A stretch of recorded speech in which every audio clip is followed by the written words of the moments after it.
Prime TV, सच साहस सरोकार।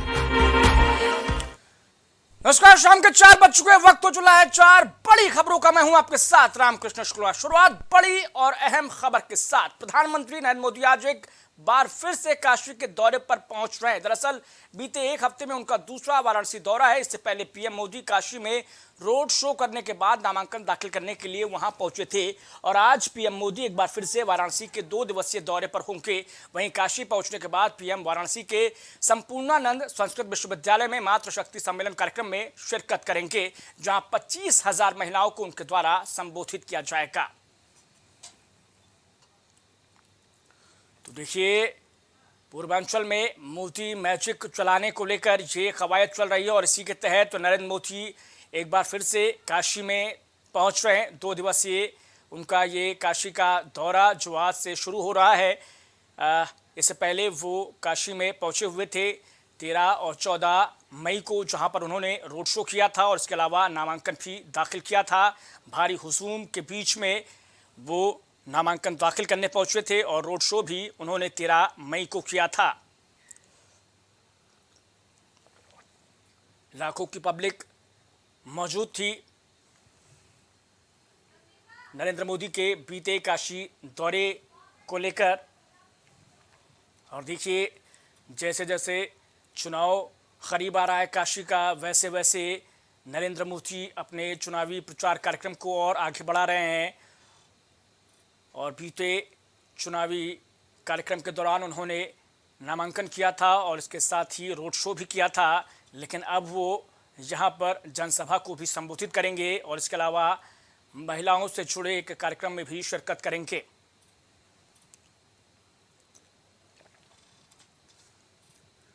तो नरेंद्र मोदी की ये पूरी कोशिश है कि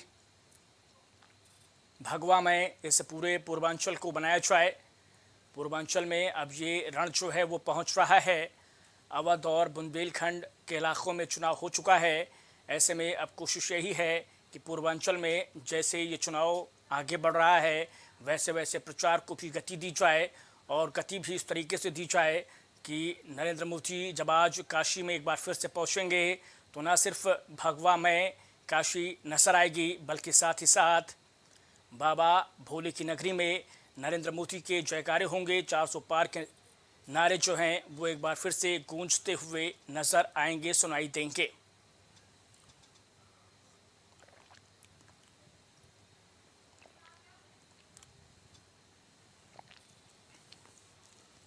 काशी का चुनाव बेहद अहम, क्योंकि काशी वो लोकसभा सीट है, वाराणसी वो लोकसभा सीट है जो दरअसल पूरे पूर्वांचल का केंद्र कहा जाता है, माना जाता है। और नरेंद्र मोदी जिस काशी में अब पहुंच रहे हैं वो दरअसल बाबा विश्वनाथ की नगरी है और बाबा विश्वनाथ की नगरी में तीसरी बार नरेंद्र मोदी यहां से सांसद पद के प्रत्याशी हैं। 2 बार यहाँ की आवाम ने उन्हें सांसद बनाकर दिल्ली भेजा है और अब कोशिश यही है कि उसी आवाम से एक बार फिर से वो मोहब्बत, वो प्यार दुलार यहाँ से हासिल किया जाए, जिसके सहारे वो तीसरी बार संसद पहुँचे और प्रधानमंत्री की कुर्सी पर बैठें। वैभव हमारे संवाददाता लाइव जुड़ चुके हैं इस खबर पर। वैभव, नरेंद्र मोदी का 10 दिनों के अंदर ये दूसरा काशी दौरा किस लिहाज से बेहद अहम इसे कहा जा सकता है? वैभव,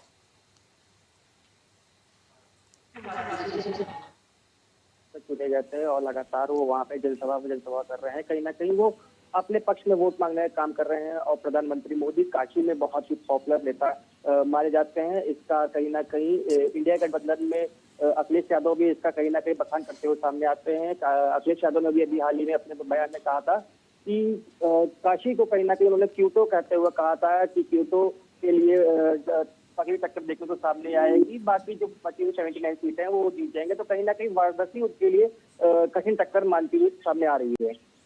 वैभव, काशी जो है वो पूरे पूर्वांचल का केंद्र कहा जाता है और काशी में जो मैसेज भेजा जाता है वो मैसेज न सिर्फ उत्तर प्रदेश में पूर्वांचल में बल्कि साथ ही साथ बिहार में भी पहुंचता है और साथ ही साथ देखिए छत्तीसगढ़ की सीमा भी यहां से लगी हुई है। तो ये मैसेज अकेले यूपी में नहीं बल्कि दूसरे राज्यों में भी जाता है।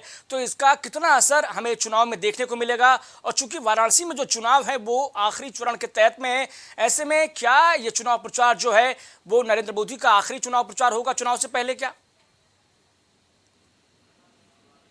देखिए, ये कहना कोई कंफर्म नहीं हो सकता है कि इनका ये आखिरी चुनाव प्रचार होगा प्रधानमंत्री मोदी का कि नहीं होगा। पर हाँ, ये जरूर है कि वाराणसी में जो चुनाव प्रचार जो प्रधानमंत्री मोदी कर रहे हैं, इसका कहीं ना कहीं इसका जो असर है वो पूर्वांचल में होता हुआ नजर आएगा और इसका कहीं ना कहीं पुरजोर सपोर्ट बीजेपी को मिलता हुआ नजर आएगा, चाहे वो जो बची हुई जो दो चरण के चुनाव है उसमें। जी वैभव, जिस तरीके से काशी यानी कि क्योटो की लड़ाई को बेहद ही कांटों भरा अखिलेश यादव ने माना था और कहा था कि हम 80 में से 79 सीटें जीत रहे हैं, लेकिन लड़ाई जो है वो इसी क्योटो में है। तो क्या माना जाए कि पहले ही विपक्ष ने यहाँ पर अपने हाथ खड़े कर दिए हैं और नरेंद्र मोदी अब जब यहाँ पहुंचेंगे तो एक बार फिर से अपनी बड़ी जीत की ओर आगे बढ़ते हुए प्रचार करते हुए? देखिए, प्रधानमंत्री मोदी लगातार हमेशा से ही एक सिंपैथी कार्ड खेलते हुए नजर आते हुए हैं और वो कहीं ना कहीं वाराणसी की जनता को कहीं ना कहीं कनेक्ट करते हुए नजर आ रहे हैं। और इसी को देखते हुए इंडिया गठबंधन के अखिलेश यादव ने भी ये कहा था कि क्योटो जो कि वाराणसी को उन्होंने कहा था वहां पे एक तगड़ी टक्कर देखते हुए सामने आएगी और जो बची हुई 79 सीट है उसमें कहीं ना कहीं वो जीत सकते हैं। पर ऐसा राजनीतिक पंडितों की माने तो कहीं ना कहीं यूपी में 50 से 60 सीट बीजेपी देखते हुए सामने आ रही है, उसी में वाराणसी भी शामिल होगी। देखिए वैभव, अजय राय 2014 में भी यहां से चुनाव लड़े थे कांग्रेस के टिकट पर, एक बार फिर से यहां से चुनाव मैदान में है। अजय राय लगातार मोदी को टक्कर देने की कोशिश करते रहे, टक्कर देने की बात कहते रहे, लेकिन अभी जो मुकाबला है यहाँ किस तरीके के हालात, किस तरीके के समीकरण? देखिए, मैंने पहले ही बताया कि वाराणसी की सीट को लेकर इंडिया गठबंधन के जितने भी दिग्गज नेता थे कहीं ना कहीं उन्होंने अपने हाथ खड़े करते हुए सामने आए हैं। उनको पता है कि कहीं ना कहीं वाराणसी नहीं वैभव, अखिलेश यादव भले ही कह रहे हैं हाथ खड़े करते हुए नजर आ रहे हैं, लेकिन जो प्रत्याशी यहाँ से खड़े हुए हैं अजय राय जो कि कांग्रेस के स्टेट प्रेसिडेंट भी हैं, वो कह रहे हैं भाई लड़ाई जो है वो एक तरफा और कांग्रेस यहाँ से इंडिया अलायंस जीत रही है। देखिए, उन्होंने कहा भले ही है कि यहाँ लड़ाई बहुत जोरदार लड़ाई होगी, शानदार लड़ाई होगी। उन्होंने कभी कुछ समय पहले एक बयान में कहा था, पर जो जमूनी मुद्दे हैं वो अगर आप देखें तो कहीं ना कहीं ये प्रधानमंत्री मोदी की ओर झुकते हुए नजर आएंगे। कहीं ना कहीं जो वोटर्स हैं वो प्रधानमंत्री की ओर जाते हुए नजर आएंगे। जैसा कि मैंने बताया कि प्रधानमंत्री मोदी लगातार एक सिंपैथी कार्ड खेलते हुए नजर आते हैं, एक धार्मिक कार्ड खेलते हुए नजर आते हैं। उसी को लेते हुए कहीं ना कहीं जो जनता है वो प्रधानमंत्री मोदी की तरफ कनेक्ट होती हुई नजर आएगी। वैभव, देखिए जब नरेंद्र मोदी आज पहुंचेंगे तो यहाँ पर संस्कृति की भी झलक देखने को मिलेगी और साथ ही साथ देखिए 25,000 से ज्यादा महिलाओं को वो संबोधित करते हुए भी नजर आएंगे। किस तरीके का ये कार्यक्रम रहने वाला है, साथ ही साथ जो महिलाओं को वो फोकस करेंगे, आखिर किस प्लान के तहत ये फोकस होने वाला है?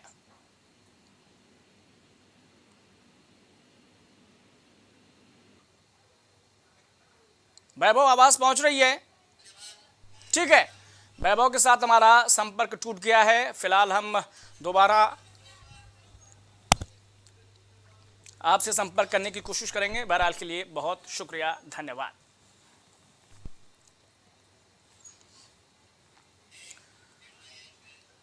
मुख्यमंत्री योगी आदित्यनाथ आज तूफानी प्रचार करते हुए नजर आए, जहां आज सीएम 6 जिलों में ताबड़तोड़ जनसभाएं कर रहे हैं। बताया जा रहा है कि सीएम ने बलरामपुर के श्रावस्ती लोकसभा इलाके में आयोजित जनसभा को संबोधित किया।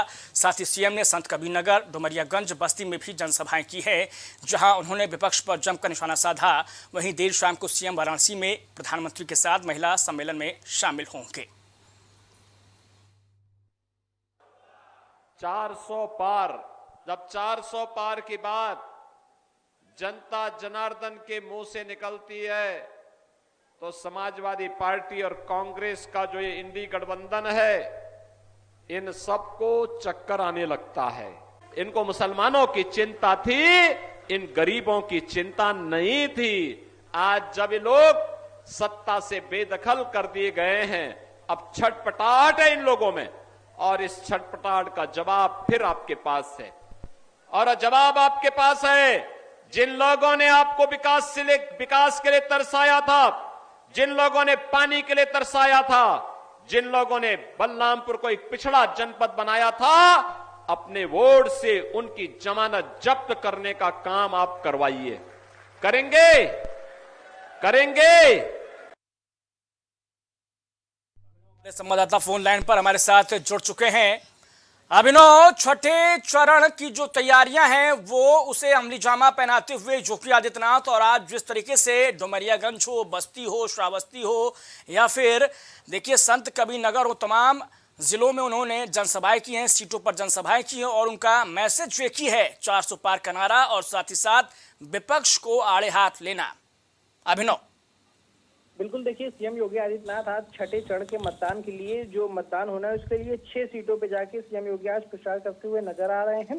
सबसे पहले देखिए उन्होंने आज बलरामपुर में जो है वो जनसभा को संबोधित किया। श्रावस्ती लोकसभा सीट पे और देवी पाटन मंडल के कई इलाकों में सीएम योगी आदित्यनाथ देखिए लगातार सक्रिय नजर आ रहे हैं। बलरामपुर की बात करें, सिद्धार्थनगर, संत कबीर नगर, बस्ती, आजमगढ़ और वाराणसी में आज सीएम योगी आदित्यनाथ का आज का जो ये कार्यक्रम है वो देखा जा रहा है। इसके अलावा अगर बात करें तो सीएम योगी आज शाम को वाराणसी में प्रधानमंत्री के साथ एक महिला सम्मेलन के कार्यक्रम में भी शामिल होंगे। इससे कहीं ना कहीं जो महिला मतदाता हैं उनको बीजेपी अपनी ओर मतदान करने के लिए इसके जरिए मैसेज देने की कोशिश कर रही है। और देखिए लगातार सीएम योगी ताबड़तोड़ प्रचार कर रहे हैं क्योंकि छठे चरण का मतदान होना है और अब ये चुनाव पूर्वांचल की ओर बढ़ता जा रहा है और जहां भाजपा पूरी मजबूती से अब इस अपने अंतिम फेज में कहीं अगर पश्चिम और अवध में चूक हो भी गई बीजेपी से, तो अब वो पूर्वांचल में इसको पूरी तरीके से भुनाने में जुट गई है और डैमेज कंट्रोल की भी कोशिश की जा रही है क्योंकि ऐसा माना जा रहा है कि पश्चिम में कहीं ना कहीं इस बार बीजेपी को नुकसान हुआ है, तो उसकी भरपाई अब पूर्वांचल से करने के लिए सीएम योगी लगातार देखिए एक्टिव मोड में नजर आ रहे हैं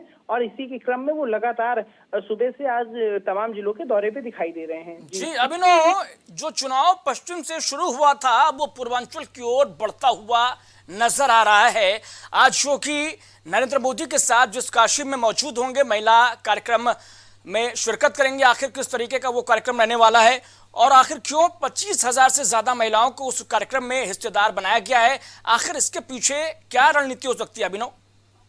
बिल्कुल, देखिए महिलाओं की जो भागीदारी है उसको लेके लगातार प्रधानमंत्री नरेंद्र मोदी और पूरी बीजेपी लगातार खुले मन से दिखाई देती है और कहते हैं कि महिलाओं की भी भागीदारी होनी चाहिए। लेकिन जो ये खास इतना बड़ा कार्यक्रम जो आज वाराणसी में आयोजित किया जा रहा है, इसका मुख्य मकसद यही है कि जो महिलाएं वोटर है इसको एक वोट बैंक के तौर पे देखा जाए। जो महिला वोट बैंक है, किसी तरीके से जो महिला मतदाता है उनको बीजेपी अपने पक्ष में वोट के लिए भुना रही है क्योंकि महिलाओं का भी काफी वोट है, आधी आबादी सदैव से इनको माना जाता रहा है और इनका वोट भी काफी निर्णायक होता है। तो लोकसभा चुनाव के दृष्टिगत इनको एक अच्छे कह सकते हैं एक अच्छे समीकरण के रूप में बीजेपी उसको समझ गई और इसीलिए वो महिला वोट पे ज्यादा ध्यान दे रही है और इसी को ध्यान में रखते हुए एक इतना बड़ा जो कार्यक्रम है उसको कराया जा रहा है। और इस कार्यक्रम में खुद देश के प्रधानमंत्री नरेंद्र मोदी और उत्तर प्रदेश के सीएम योगी आदित्यनाथ शामिल होंगे और जो महिला वोट है उसको, महिलाओं के जो वोट है उनको अपनी जी अभिनव, जिस तरीके से 5 फेज के इलेक्शन खत्म हो चुके हैं, महिलाओं की एक बहुत बड़ी भूमिका, बहुत बड़ी हिस्सेदारी इस चुनाव में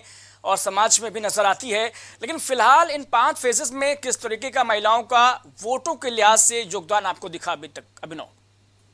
बिल्कुल, देखिए लगातार कई जगह जो महिलाएं हैं वो पूरे चुनाव के दौरान वोट करती हुई नजर आई हैं और खास तौर पे जो महिला वोट है इसके पहले के चुनाव में जब भी देखिए 2014 2019 दोनों में महिलाओं ने अधिकतर बीजेपी को वोट दिया है और तभी जाके उनकी सरकार बन पाई है क्योंकि महिला वोट भी बड़ा निर्णायक रहता है। और अभी जो 5 चरण उत्तर प्रदेश में चुनाव हुए हैं इनमें भी महिलाओं की वोट जो है वो तमाम मुद्दों पे कर रही है। ठीक है अभिनव, महिलाओं को मुद्दा बना रहे हैं। जी ठीक है Abhinav, thank you very much.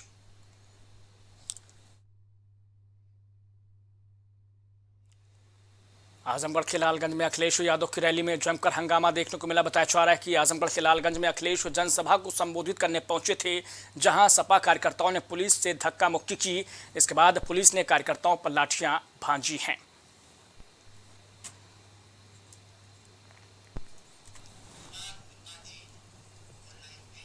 Anurag Tripathi हमारे विशेष संवाददाता फोन लाइन पर जुड़ चुके हैं। अनुराग त्रिपाठी, एक वो कार्यक्रम जिसमें प्रयागराज में हमने देखा, फूलपुर में हमने देखा हंगामा होते हुए और राहुल और अखिलेश को बैरंग वहां से लौटते हुए देखा बगैर जनसभा को संबोधित करते हुए। आज आजमगढ़ में भी वही नजारा हूबहू नजर आया। आखिर ये क्या साजिश है, क्या पूरा मामला आपको नजर आ रहा है? अभिनव, अनुराग।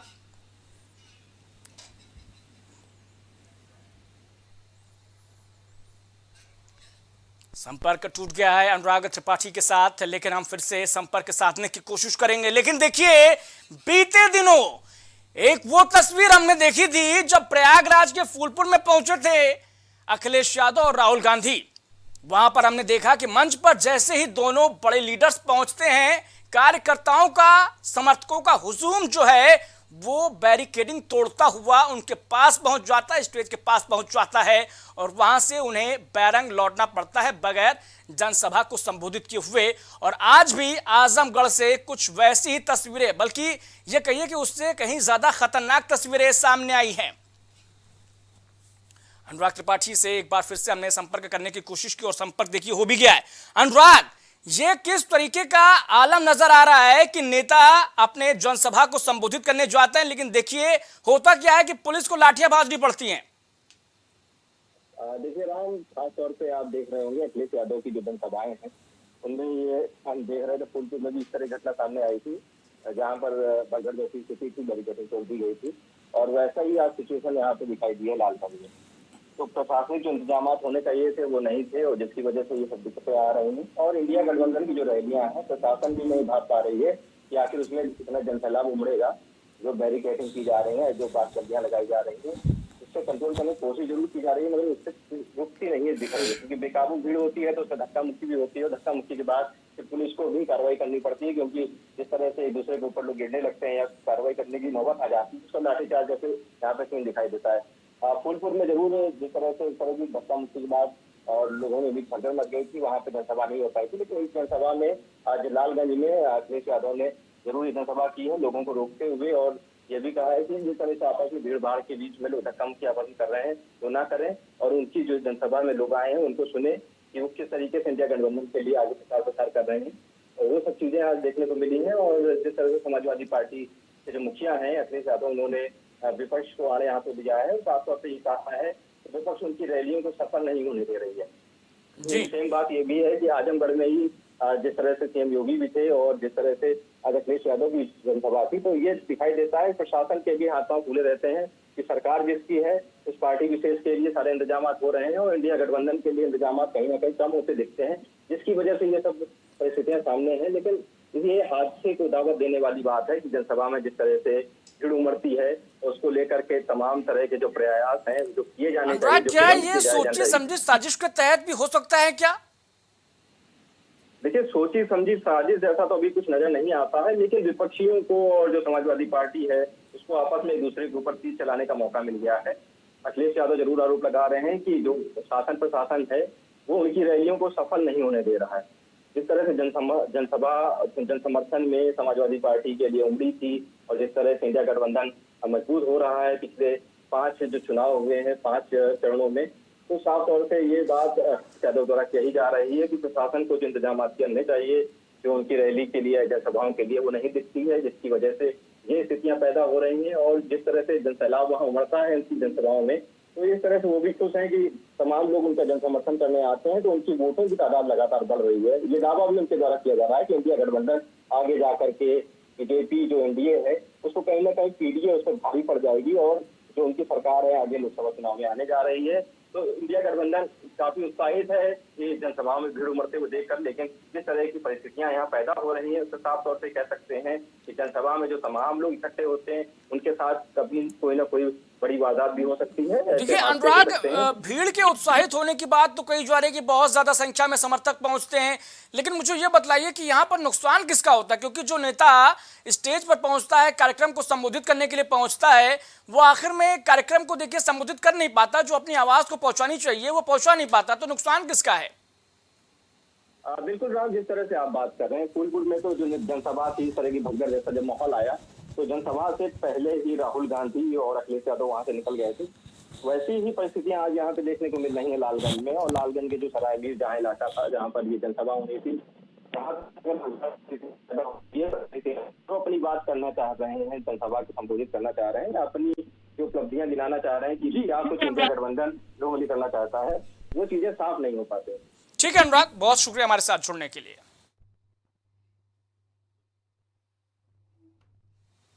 कन्नौज में एक बार फिर मानवता को शर्मसार करने वाली घटना सामने आई है। बताया जा रहा है कि कन्नौज में छिबरा मऊ के करमुल्लापुर गांव में एक नाबालिग छात्रा ने सोते वक्त आरी से पिता का गला रेत दिया, जिससे पिता की मौके पर ही मौत हो गई और नाबालिग ने भाई को हथौड़े से मारने की भी कोशिश की है, लेकिन वो बच गया। वहीं सूचना पर पहुंची पुलिस ने नाबालिग छात्रा को हिरासत में ले लिया और हत्या क्यों की गई, फिलहाल इसका पता लगाने की कोशिश की जा रही है।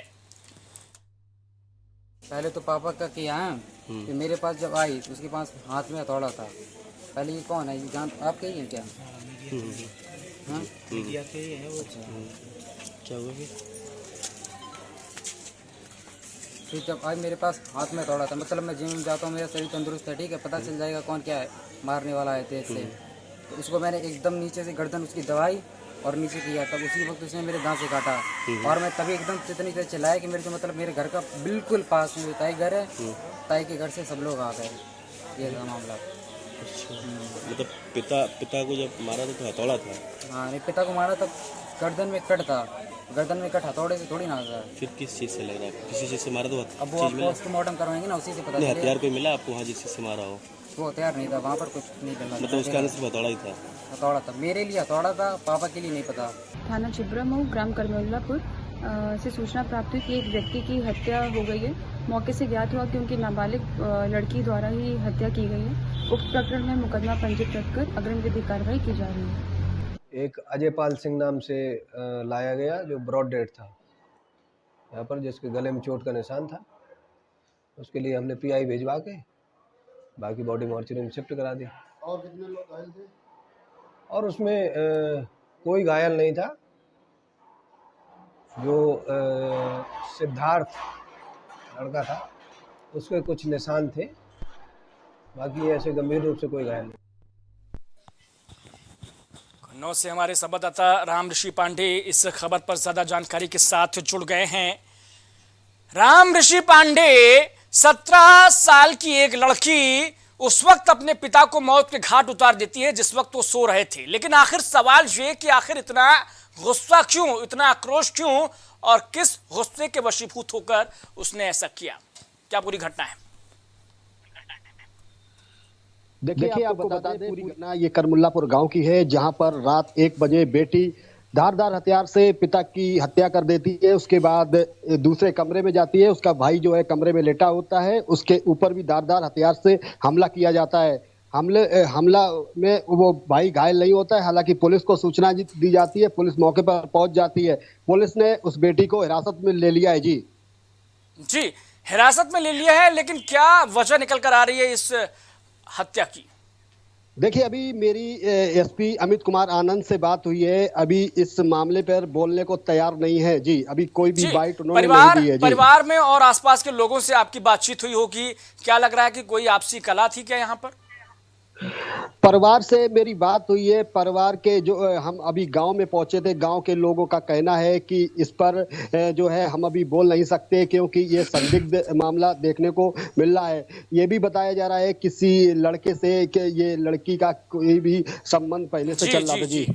बिल्कुल बिल्कुल राम ऋषि, संबंध के चलते यहाँ पर हो सकता है कि इस पूरी घटना को अंजाम दिया हो। क्या परिवार की कोई हिस्ट्री भी यहाँ पर निकल कर आई है? क्या पारिवारिक हिस्ट्री कोई अपराध से जुड़ी हुई? देखिए, पारिवारिक हिस्ट्री ठीक है, पर जो मृतक है अजयपाल, ये ब्लॉक में ग्राम पंचायत अधिकारी है, ग्राम पंचायत अधिकारी पद पर कार्यरत है सौरिक ब्लॉक में। इनकी जो हिस्ट्री पहले से ठीक है और इनके जो पड़ोसियों से भी मेरी बात हुई है, पड़ोसी बोल रहे हैं कि सीधा परिवार है जी।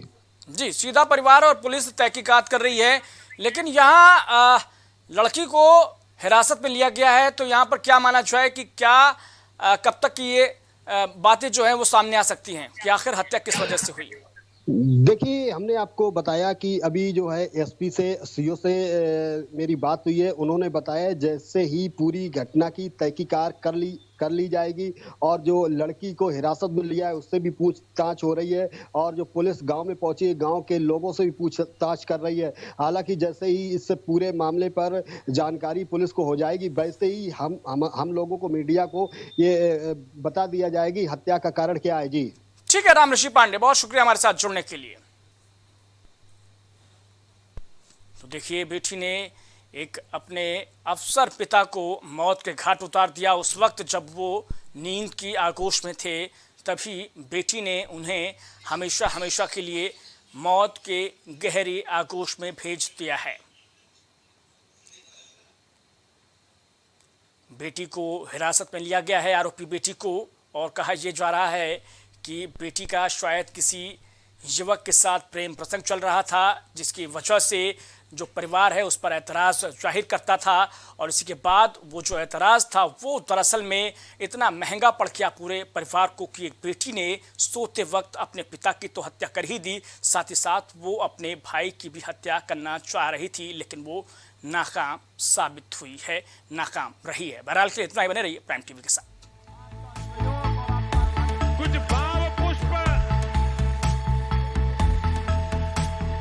आप देख रहे हैं प्राइम टीवी, सच साहस सरोकार।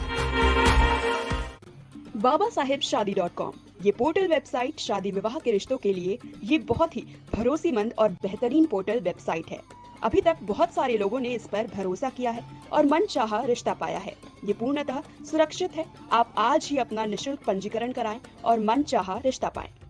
Cosmo laser dental clinic and dental implant centre, जो देता है आपको वर्ल्ड क्लास की बेहतरीन डेंटल सुविधाएं। पता सिविल लाइंस, प्रयागराज, उत्तर प्रदेश। संपर्क करें 6393882172। गोयल सुपर स्पेशलिटी हॉस्पिटल आपके लिए लेकर आया है world class heart care facilities, जहां होता है हार्ट समेत सभी बीमारियों का बेहतर इलाज। संपर्क करें Ayodhya road, Chinhat, Lucknow. MGM hospital and research centre, advance neuro and spine surgery centre. आपका स्वास्थ्य ही हमारी प्राथमिकता। पता झलवा, प्रयागराज। मस्तिष्क मनोरोग, नस एवं नशा मुक्ति के विशेषज्ञ डॉक्टर राकेश पासवान। पता Sitaram hospital, Darbhanga colony, louder road, Prayagraj. छूट नहीं पाएगी अब यूपी की कोई भी खबर, क्योंकि हर खबर पर होगी हमारी पैनी नजर। सच्ची खबरों पर रहेगा हमारा पूरा फोकस। आपको दिखाएंगे सूबे से जुड़ी हर खबर। देखिए प्राइम उत्तर प्रदेश सिर्फ प्राइम टीवी पर। राजनीति से लेकर खेल के मैदान तक, हॉलीवुड से लेकर बॉलीवुड तक, अंतर्राष्ट्रीय खबरों से लेकर व्यापार